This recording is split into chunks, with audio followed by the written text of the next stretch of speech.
నిజం లాంటి స్వప్నం ఎలా పట్టి ఆపాలి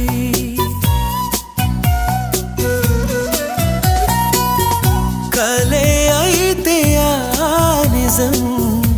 ఎలా తట్టుకోవాలి అవును కాదో అడగకంది నా మౌనం చెలివో చిలవో